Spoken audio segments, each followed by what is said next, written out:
We're going to have one more presenter before we take a little break. The second half of the evening is going to be rather exciting. We've got a lot of great things planned, but first we want to hear a little more about how mental illness can affect us and our family. And so I would like to invite our colleague and friend, Krista Andrews, to come up, and she has an introduction. So come on up.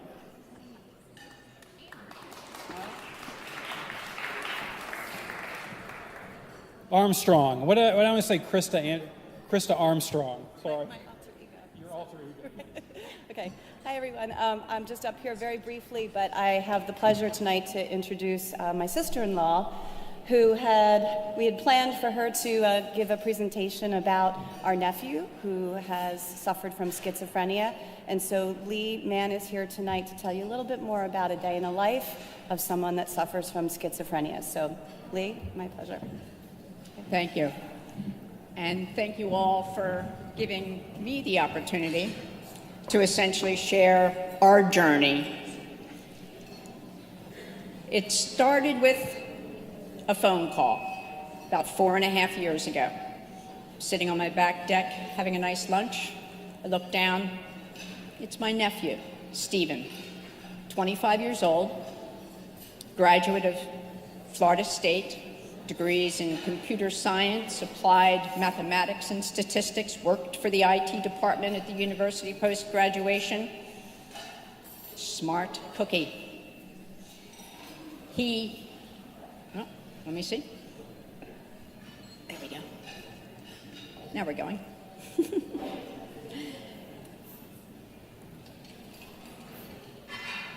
He had recently made a move to Tampa, Florida, with his significant other of almost 4 years, Melanie. They were in the process of even looking at homes, and we were all kind of expecting the big announcement to be coming fairly soon. He was currently employed in the IT department at the Pinellas School District. He was intelligent, resourceful, and for me, he will always be that funny kid that tried to push me off the raft as we were going down the Colorado in the Grand Canyon, or tipping the sunfish when I taught him how to sail. But a humorous, loving kid with a lot of potential. There was a familial history. His mother had severe bipolar, her sister had schizophrenia, and their mother was bipolar. His mother left the family post her diagnosis when the boys were in elementary school. So you might ask, why this phone call to Aunt Lee? Well, the reason was we'd spent many a summer with the boys, getting to know the family in New Jersey and doing one of his favorite activities, fishing, on my dock in Cuttyhunt, Mass. He was a great boater, loved to fish, loved the beach. When I answered the phone, what I heard was, Aunt Lee, I'm afraid. I'm really afraid. I don't know what's going on, and I don't think I know who I am. And the words were not as frightening to me as the abject terror in his voice. And I quickly said, Stephen, where are you? And he was outside the emergency room at Largo Medical Center in Clearwater, Florida. And he suddenly went on to tell me that Melanie had been telling him about all of these events and things that had been going on that he had no recollection of. She'd come home from work a couple days ago, and there he was unpacking boxes. He'd bought 3 new computers and 2 new laptops and tablets, and claimed that when he arrived home from work, there was a burglar in the apartment. He struggled with him, but the burglar took his electronics, and he had a very big project to do at work the next day. And when she walked him into the den and said, this is your laptop, and walked him into the bedroom and said on the nightstand, isn't this your tablet? He said, no, they're not mine, and proceeded to unwrap his boxes. Suddenly, he got very angry, and it was, no, Melanie's just she wants to stop our relationship, and she's telling stories about me. An anger I'd never heard in this very soft young man before. And then suddenly 180, it was, you know, I think I just better get back to work and I'll call you later. Don't worry about this. And my heart stopped. And I said to him, you're a smart, intelligent kid. If your gut told you to go to the emergency room, please get out of the car, walk in. And that was the first 72-hour Baker Act for Stephen. And it turned out that Melanie had had him at that emergency room the night before and had reviewed those items and had begged him to go in with her. It was the first, but it was not the last. In the next 24 months, we'd go through an outrageous cycle. It was like a roller coaster. We'd get him released from the facility that he'd been brought to. We'd try to get an appointment with a new psychiatrist, which was difficult. We'll talk about some of those care issues, but I'm sure they're not news to you.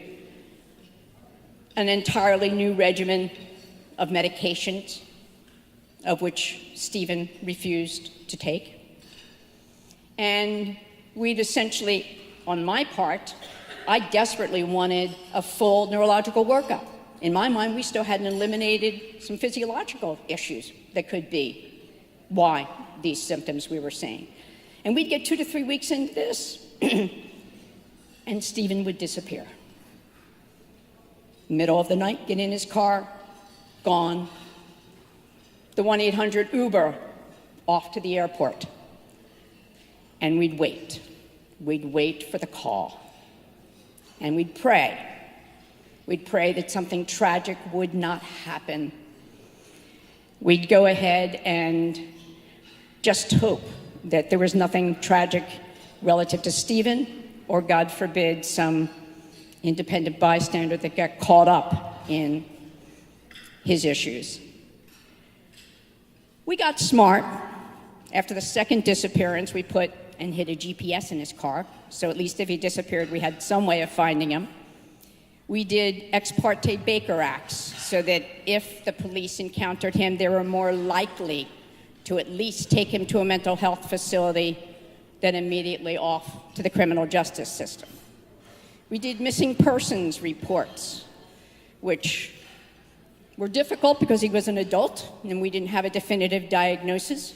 But in one case, after he spent 10 days at St. Anthony's Hospital in essentially a bit of a blackout seizure mode, not being able to tell them who he was and with no identification, it was the missing person report that finally linked him back with us. So we were doing everything that we could. The major obstacles we faced are the gaps that I don't need to preach to this choir, trying to find an inpatient psychiatric bed when you needed one. They're not there. We've lost significant numbers of beds in the state of Florida, close to 600 in the last 5 years. Limited number of psychiatrists and psychiatric practices that will even take severely mentally ill patients. An unbelievable, at one point I made 47 phone calls and found in a 3-county area, found 6 practices that even take schizophrenia. And of course, 0 were accepting new patients. An average appointment, 6 weeks, 8 weeks, probably more likely. And when we couldn't tolerate that, we went off to community-based assisted outpatient treatment programs, but there we also had some significant quality issues in care delivery. We had a working diagnosis that pretty much ran the gamut. It was everything from depression, a sleep disorder, bipolar disorder, schizoaffective disorder, all because he never really had enough time with any mental health professional to be able to essentially come to a good diagnosis. We ended up, after he spent time at Florida State Hospital, with a diagnosis of schizophrenia with severity of persecutory delusions. A statistic that was quoted to me by several psychiatrists was that less than 8% of schizophrenics ever have insight into their mental disease. Stephen was decidedly in that 92 percentile. I do not have a problem. I don't need these medications. I don't need to see a mental health professional. And bye-bye, I'm out of here. His symptoms pretty much ran the gamut, the typical negative symptoms, but by far the voices. Very interesting, this entire process that you just went through. But on one occasion, I watched Stephen for 3 hours walk the path between my house and my pool, having a running conversation and discourse with the voices. And while I couldn't hear the words he was saying, the tenor of those conversations went from levity and laughter to a very intense, almost analytical discourse, to extreme anger that resulted in the gate to my pool being taken off of its hinges. And even at the point when I kind of redirected and said, let's sit down, let's have a little bit of lunch, the vocalization stopped, but the head gesticulations, you knew the conversation was still going on. Plagued hours and hours and hours.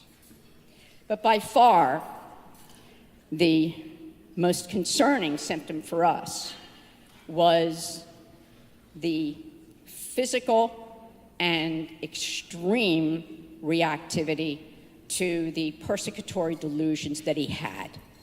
If you were a target of one of those delusions, this young man would go maybe 1,000 emails, 1,000 text messages, voicemail messages left, extremely harassing. He once wrote a macro for poor Melanie that deposited text messages of an extremely threatening nature every 5 minutes on her phone. That's what that computer skill gave him. But by far, the most troubling was the fact that he had a physically violent reactivity to many of his delusions. And that resulted in his incarceration with 5 felony, Class A felony charges for physical assault of an EMT and a hospital social worker, and kidnapping of that social worker. I considered us extremely fortunate that evening because the SWAT team had already been called, but a security guard at the hospital took an opportunity when Stephen moved in front of a door to use that door to disable him without hurting the social worker and essentially put it to an end. But they immediately moved Stephen to Leon County Jail. I think by far the most difficult thing I've ever done in my life was going to see Stephen in that jail and seeing the body of the nephew I love, but that was not Stephen there. We took the opportunity for that incarceration, though, to essentially set an entirely new path for treatment and, God willing, a sustainable stability. We were able to establish a guardianship of his person as well as his property. Absolutely critical. It's hard to run away if you don't have the funds to do it.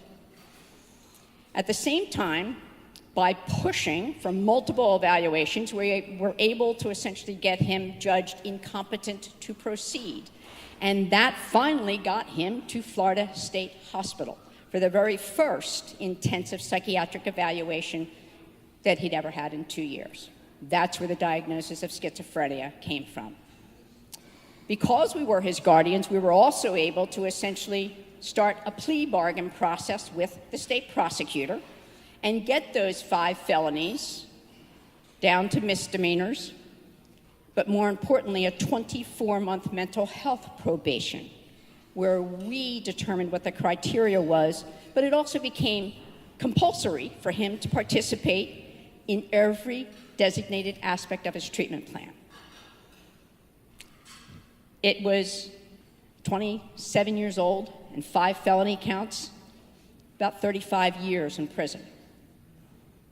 Now, he had an advocate.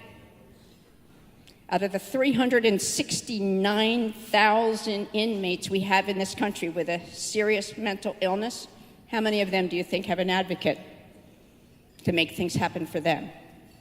This will probably not shock most of you, but it absolutely galled me that the day of his discharge, he is given no meds and no prescription.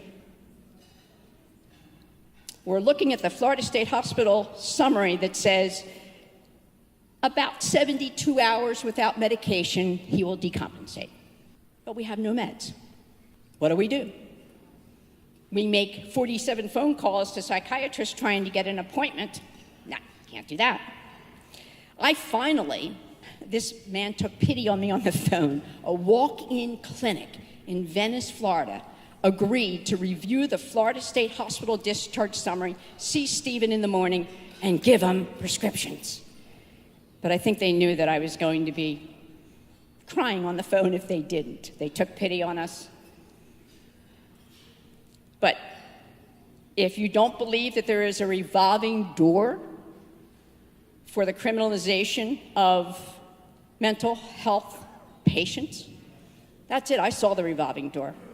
If we hadn't been there, if we hadn't found a way, there's a good chance that within 2 weeks he would have been back. The game changer for Stephen, though, was an injectable antipsychotic. It was an unbelievable game changer for him. What I can't understand is the resistance among psychiatrists to use it. I cannot tell you how many I interviewed where they said, no, we're not going to go there, we're going to start here with, And I'd say, he's been totally non-compliant for 4 years on oral medication. Please tell me that if needed, you'll go in that direction. But if you talk about more research papers, we need better clinical data that says there's a really good reason to start with injectables, or don't wait and don't delay if indeed you've got non-compliance on oral medications. But for us, it was phenomenal. We had 14 months of Stephen before the symptoms set in. He was happy, he was engaged, that blunt affect disappeared. When he was with family, he was being back to that funny kid that enjoyed telling me math jokes that I didn't understand. He got back into doing a lot of the activities that he really, really loved. He never missed one of his scheduled appointments, whether it was with a psychiatrist, medication management, or counselors. He was there for every single injection. He sought employment. He got not one but 2 jobs back in the IT industry. Think about that with the background check issues. The 5 felonies are still there until you complete the probation. We helped him figure out how to present himself, and they saw what in him his skill level. So, major, major changes. He even asked for a plan to essentially set aside the guardianship, and we were working on that restoration plan. And as I said, he resumed a lot of his favorite activities. We thought we were there. Honest to God, we thought we were on the right path, and we were almost there. But as we know, 10% of schizophrenics will commit suicide within 10 years of the onset of their symptoms. And on October 30th, just about 2 weeks ago, Stephen ended his battle with schizophrenia. I think it was at least some solace to us because of the note that he left that said, I hate my job, I hate my life, I just want the pain to go away. So our solace is, yes, he's ended his pain. And now God has the smile that we all loved. But what could we have done differently? There are indications, once you get back with a counselor, and by the way, his counselor was incredulous and in tears. He had just seen Stephen 3 days before that, and when I called him, he could not control his total devastation at that thought. He said, my God, I just talked to him. He was so happy about his job. And then he kind of reflected back and said, wait a minute. He told me a story that he'd been locked out of his employment So very clearly, as we kind of went back, he was still exhibiting some symptoms. He had had delusions and issues work-related in the past, but he was also an extremely smart, somewhat cunning and wily kid. And I think in the course of the 4 years, he learned what to say, and more importantly, what not to say. So I think he was suffering with symptoms in his own way.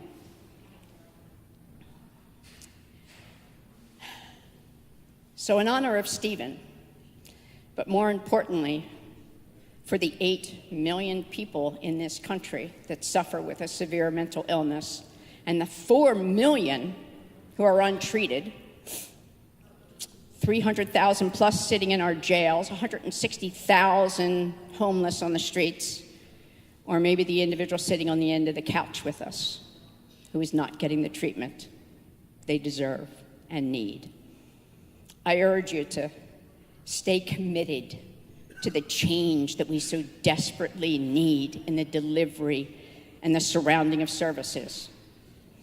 My previous speaker here, I think, said it so well. They deserve so much better. Thank you.